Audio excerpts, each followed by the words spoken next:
Pasukan terjun payung Tula menyerbu benteng angkatan bersenjata Ukraina lainnya dan menangkap 3 prajurit.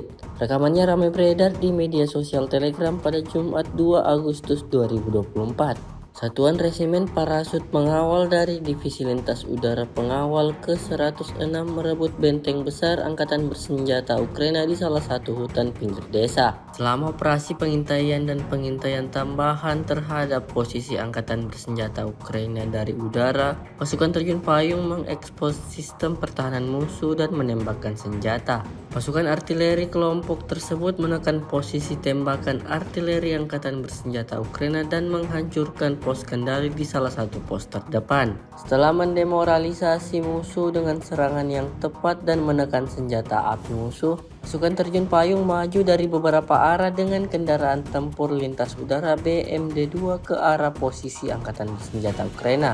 Setelah turun dari kendaraan tempur pada jarak 30 hingga 50 meter dari parit depan musuh, infanteri bersayap Tula menyerbu benteng musuh. Para komandan mengendalikan pertempuran dengan bantuan operator UAV. Kelompok penyerangan lintas udara dengan menggunakan seluruh persenjataan senjata ringan merebut titik kuatnya. Musuh meninggalkan yang terluka dan tewas. 3 tentara Ukraina meletakkan senjata mereka dan menyerah.